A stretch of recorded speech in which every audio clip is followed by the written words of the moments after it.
On Cue is looking at the efforts of one community as they work to address poverty. We also learn about the progress of the Austin Aspires initiative. Blue Earth County Historical Society recounts its great agriculture tradition, and we share a little KSMQ history as well. Stick around, On Cue is next.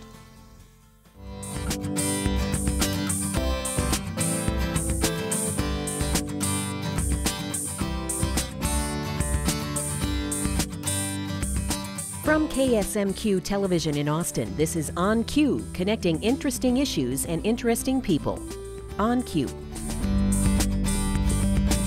There's a new task force in Austin designed to tackle the issue of poverty. Joining me today are the co-chairs of this effort, Richard Lemons and Greg Seams, Vision 2020. Welcome. Thank you. Gentlemen. Thanks for having us. What do we say about federal guidelines for poverty? What's the benchmark? You know, last year in the legislature they talked about a living wage. What's the federal viewpoint on poverty? Well, the federal guideline on poverty is reissued every year, and it's a table that goes from one person in the family to 6. It basically outlines what the poverty level is, what the line is. For instance, a family of 4 in the 2017 poverty guideline is $24,600. That is the federal poverty guideline is the table we're using as the task force to define what poverty means in the community. And we have an event, you folks are coming up with an event asking other community groups to gather.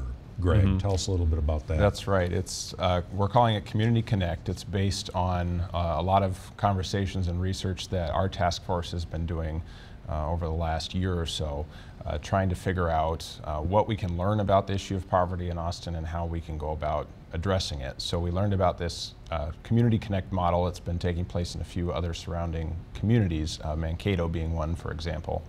And the idea is we want to create a one-stop shop effectively for service providers and agencies in the area that are providing resources for folks that are experiencing the crisis of poverty. So we want to promote those services and make them as accessible as possible for people that could benefit from them. So you're talking about when somebody is in a crisis situation or you know, the money just isn't there, there's one place that they can go, I'm guessing, on the internet for that, information to answer all their questions? Well, in this case, it's more of a one-day event. And this is really the beginning of the conversation. We're wanting to bring all these organizations and agencies together. And so the event will take place on November 18th of this year at Austin High School in the gymnasium.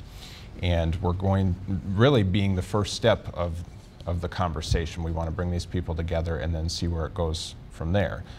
Because anything we can do to help promote these organizations and coordinate their services and reach out to more people, it's going to be a good thing for the community. Richard Lemons, there's different kinds of poverty you were explaining to me. Yeah. Run through them and what Austin sees. Right. Well, some of the training we've been through suggests 5 different types of poverties. The first being generational poverty, and that would be defined where 3 or more generations of a family had lived below the federal poverty line. There's a type of poverty called working class poverty, where people are working a job, but they're not making enough money in working to lift them above the poverty line. There's immigrant poverty, where a family or a person comes to the United States with limited resources, maybe starts their life out here couch surfing or something like that with other people. There's also Depression era poverty, which is really kind of a holdover from the Depression era, but there's still a lot of influence into our society in terms of how people came out of the Depression and what their expectations would be. And then finally, there's situational poverty, and right now, I think, for instance, a lot of people in Houston in the wake of Harvey are going to find themselves in situational poverty. They may have entered that situation in a middle-class environment and suddenly had everything they own wiped out, and will find themselves cast into poverty. That could also happen from a medical issue or maybe even a divorce or something like that that strips a person of what was their previous lifestyle by a sudden event.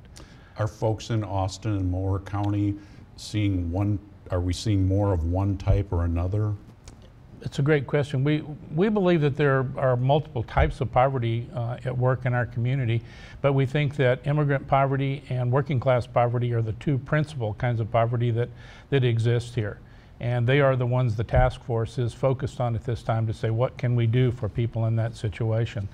And more than the rest of the state, or that's hard to quantify, I suppose? Well, I'm not familiar with the exact state number right now, but I know the national number for people below the poverty line is closer to 10%. And we're, as Austin, we're about 16% based on the data that we got from the U.S. Census Bureau.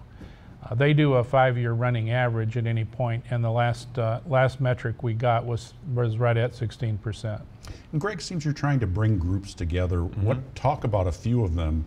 Give us a sense of what those groups do now that you're hoping to bring together. Sure, and it really could be anything and everything, housing, transportation, health, basically any type of service that a lot of us take for granted on a normal day-to-day basis.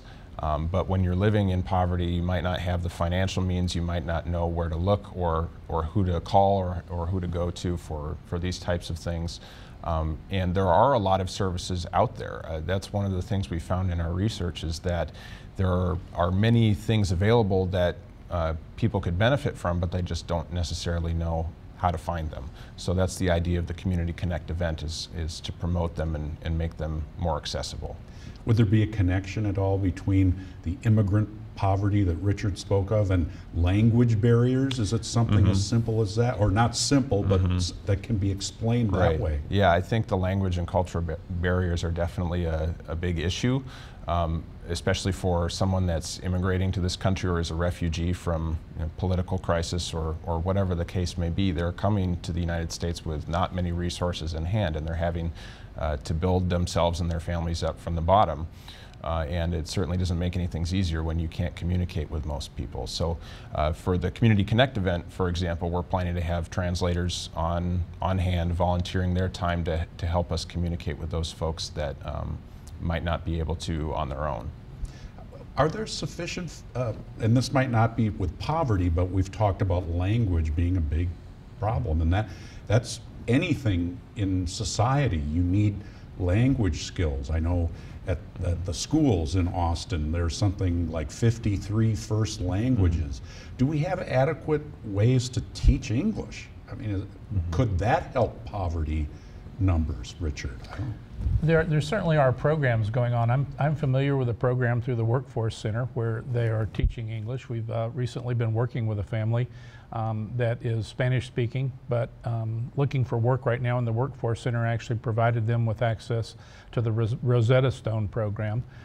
The adult basic education taught through the Community Learning Center is really doing, I think, a great job.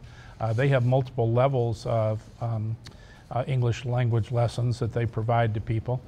So I think there are organizations working in town. As to whether we're reaching all the people or not is another matter. And I think that a good deal of that comes down to, again, awareness and convenience based on an individual schedule to be able to take advantage of those opportunities. It's really great the way you're going about this by saying, I think, we don't know all the answers here. We're learning all we can as part of an implementation and then training. And right. You see yourself as being partway through that process. We do. As a task force, we sat down in the beginning and tried to come up with the basic steps we wanted to follow as a task force, and we put learning at the top of our chart of things to be done. We believe that as we learn, we need to share that learning with others in a training mode. So we've actually taken several times the show out on the road, if you will, and offered some information about poverty to organizations that want to or will listen to us. Is there one thing that surprised you most in your learning process? You know, one of the things that really struck me most in the learning process was our propensity to judge. And I think the concept that as we see a situation, we immediately put our life experience and filter on it, and we become judges of what we see in front of us. I had a situation recently. My wife was cooking something. She needed a little cream. She sent me to the Quick Trip.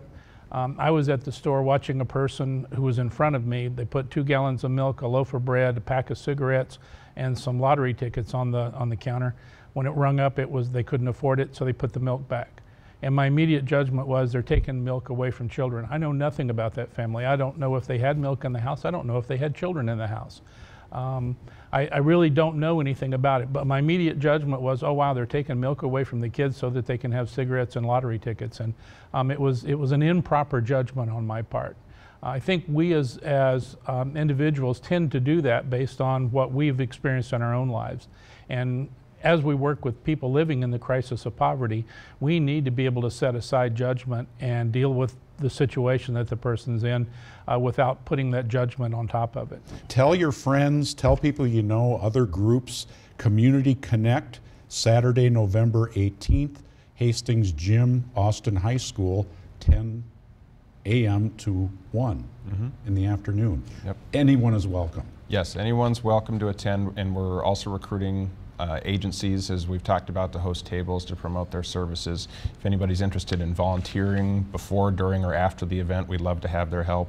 And if anybody's interested in donating funds or in-kind items, we'd love to have their support as well. Greg Seams from Vision 2020, Richard Lemons, thank you both for your service and for joining us here today. Thank you. Stay with us. Our Vision 2020 update is up next. Queue up your own comments for On Cue and send them to us at onq@ksmq.org.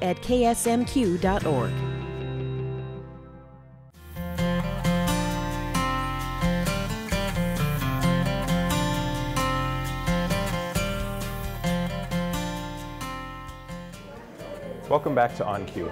We're here on location in Austin at the Coffee House on Main, talking with leaders who are making a difference in our community. Vision 2020 began 5 years ago with a simple goal: to make Austin a better place to live, work, and play for everyone by the year 2020. Citizens submitted thousands of ideas for transforming Austin and voted on their favorites, giving us the issues and priorities our volunteers have been working on to this day. None of this would be possible without their time and effort, and with over $24 million in grants, donations, and in-kind support received for our project so far, it's hard to argue with the results. I'm joined today by Jennifer Lawhead, who is Executive Director of Austin Aspires, a nonprofit that was created out of Vision 2020's Education Committee. Welcome, Jennifer. Yeah, thanks for having me. So tell us a little bit about what Austin Aspires goals are, the background, how it got started, and what you've been up to recently. Well, as you mentioned, Austin Aspires took on the work of education leaders, and the vision is to have Austin be a world-class educational city from cradle to career for every student in the community. I love that the goal talks about every student and just not a certain segment of our population. So we spent some time talking to folks in the community and said, what are your aspirational goals for children? What would you, if you could dream your biggest dream for education in our community, what would that look like? And we came up with 5 central aspirational goals for our students: that everyone would be ready to start kindergarten, that all students would achieve their academic potential, that every student would be college and career ready, that students would be healthy, not just physically, but socially, emotionally, mentally, and physically, and that every student would be engaged with parents and mentors that nurtured them toward academic excellence. So once we had those goals in mind, we engaged some of the volunteers you talked about and said, so these are our goals, now how do we get those jobs done? Right, and so specifically I know Austin Aspire is working to help promote education for kids of all ages. So I'm really interested in the kindergarten readiness kits on one end that you've been working on, and also the job shadowing programs that you've been developing for the older kids. So tell us a little bit about those. Yeah, so I'm really excited to tell you about those 2 projects. Our kindergarten readiness was a really collaborative group ready to work with us in the community, and we set some objectives that everyone could agree to in the community. Things like all kids need to know their basic colors to be ready to start kindergarten. But what was really important to us is that work wasn't involving flashcards or worksheets, that we really had relationship building strategies to promote those readiness skills. So we worked really hard with our community partners to develop those the ways to achieve those outcomes for students. And then a lovely church in our community gave us a financial gift to put together kindergarten readiness kits. So now every student who completes an early childhood screening gets a box full of suggested activities and the supplies to do those activities with their parents, build those relationships, and build those kindergarten readiness skills. So thank you to the First United Methodist Church for that amazing gift. That's great. And the job shadowing? Yep, and so we started small last spring. We had about 30 students go out and do job shadowing in the community. We had so many hosts say yes to hosting our students that we had to tell them we can't use you this time, which is such a great problem. But students went and spent a morning with professionals in the community learning a little bit more about their jobs, and it was such an important need that the students expressed that they wanted to try on a job for size. They didn't necessarily want to commit to a full summer or school year of internship, but they really valued that short-term opportunity to try a job, see if it was a fit. Some students found that, nope, that wasn't a fit for them, and that's just as important as the students who found that, yep, this is a perfect fit and I need to know more. Right, yeah, that's fantastic. Yeah. So we're doing some more experiences this year with almost 3 times the number of students, so we're really excited about that. You're really growing. Yeah. So just to wrap up, how can viewers or anybody in the community get involved in this work? How can they help? Yep. Well, we would love to have you serve on our action teams. If any of those topics are of passionate interest for you, get in touch with us. We'd love to have you join us. We love to come to service clubs and talk about the work that we're doing. And last but not least, you can follow us on any social media. We're on all of them to learn more about our work. Sure. And you've got a website, right? AustinAspires.org? That's right. All right. Excellent. Well, thanks so much for joining us today. It was great to talk to you, and best of luck with all your work going forward. Thank you. So that's all for this edition of Vision 2020 Updates. If you'd like more information or would like to get involved with us, visit us at vision2020austin.com. Thanks for doing your part to create a greater Austin. You can watch On Cue anytime by visiting the KSMQ TV website, ksmq.org.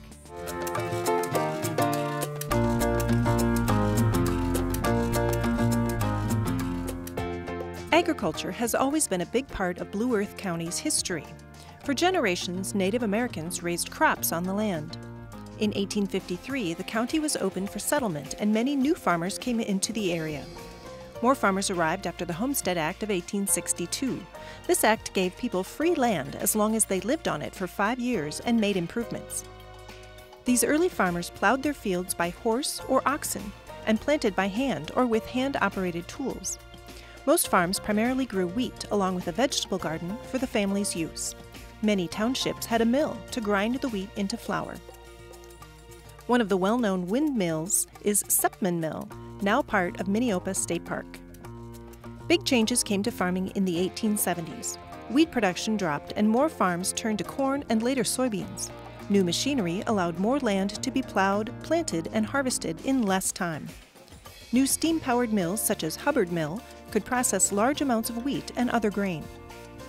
Agriculture is always developing and expanding. In the early 1940s, for example, the soybean oil company Honeymead began. Today, it's known as CHS and is still in operation. From hobby farms and family farms to big farming operations, agriculture still holds an important place in Blue Earth County. This story of the past was brought to you by the Blue Earth County Historical Society. And now it's time for a little KSMQ history. We're reaching back into the archives for a story about Niagara Cave, which was featured in our series Snapshot. KSMQ produced this show in the late 1990s, early 2000s. I hope you enjoy our look back with Snapshot on KSMQ.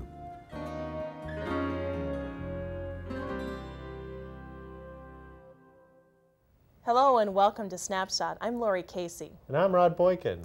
Rod, I understand that you'll be taking our viewers underground this week. That's right. Mark Bishop of Harmony, Minnesota always had an interest in caves.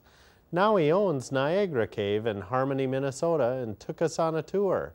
Come along as we go underground to see what makes this cave unique.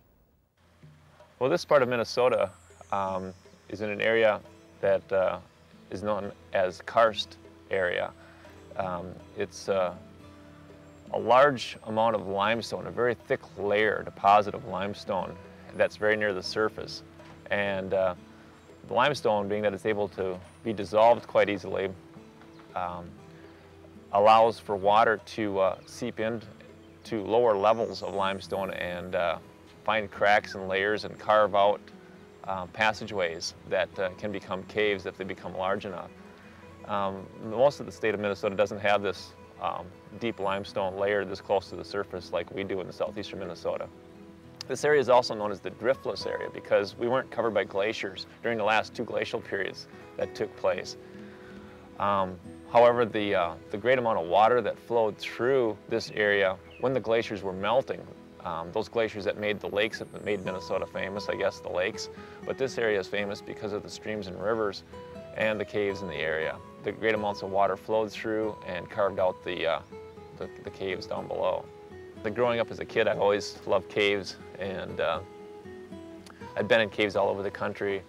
And even as a 12-year-old, Tom Sawyer and Huck Finn were going on their adventures through their cave, and that was something that that just fascinated me. And always, I lived along a stream, and I was always poking around trying to find my own cave. And I guess I found it, but it took me a few years longer. I first heard that the cave was available for sale back in 1994, the fall of 1994.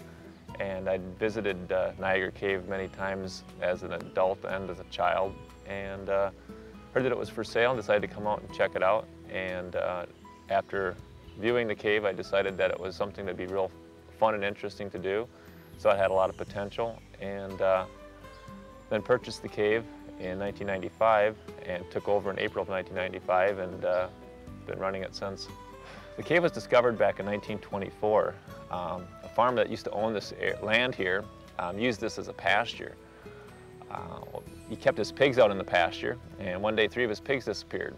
So a couple of neighbor boys went and found the pigs. They had fallen into a sinkhole, and so they lowered themselves down into the sinkhole to rescue the pigs, and discovered that there was a cave down below. That was in 1924. Then rumor got out that, or word got out that there was a cave here, and there was 3 gentlemen from Decorah that were avid cavers, and they came and explored the cave, and they're the ones that actually developed the cave and opened it to the public in 1934. The tour is a 1-hour guided tour. You walk about a mile through the cave. You descend down about 225 feet at the far end of the cave, and again, they have to climb back out. So there's about 225 steps involved in the whole tour.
Well, it's probably its most unique feature is the underground stream and our waterfall.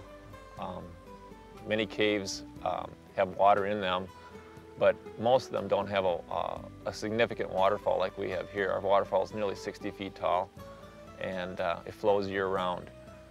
And I guess that's the most unique feature of it. It has the typical stalactites and some stalagmites that caves have. And it also has a very unique wall structure. The contours of the wall are quite unique. The wedding chapel in the cave is also a unique feature that is a man-added feature that we do perform weddings in the cave. There's been over 300 weddings performed in the cave since 1934. Yeah, another unique feature of the cave is that there's quite a few different varieties of fossils that are exposed in the cave. In the limestone, we have ancient cephalopods and gastropods, horned corals, a trilobite is exposed on the wall. We also have an ancient algae that was common back about 350 million years ago called Receptaculites. Its common name is sunflower sponge because it looks kind of like the head of a sunflower, but it's actually an ancient algae that lived between 325 and 375 million years ago. Another feature that we've added that people find real fun and interesting is a gemstone mining sluice that we've added out front that you can purchase a bag of sand and take a tray out and pan your gemstones. out in the water, and you get to keep whatever you find. You get quite a variety of different gemstones from around the world.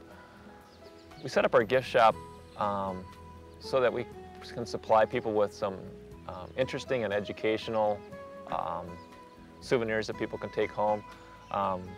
We have mostly things made out of rock.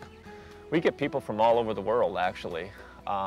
Typically by the end of the season, we've had people from between 70 and 90 different countries, every state in the Union.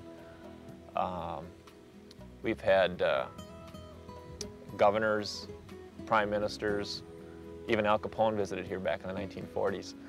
We won't be expanding the commercial part of the tour probably at any time, at least not in the foreseeable future.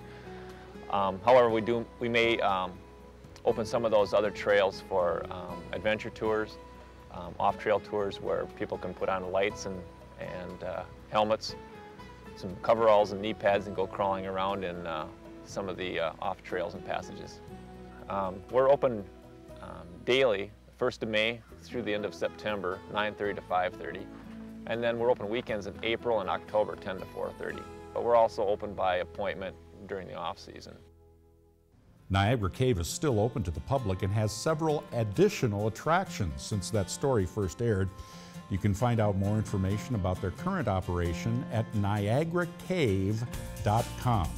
Thanks for joining us. See you next time on Cue.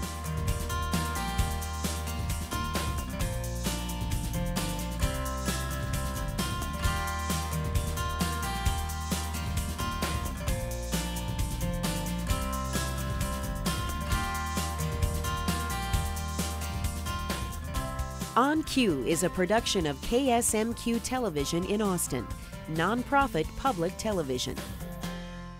Funding for this program is provided in part by the Minnesota Arts and Cultural Heritage Fund and the citizens of Minnesota.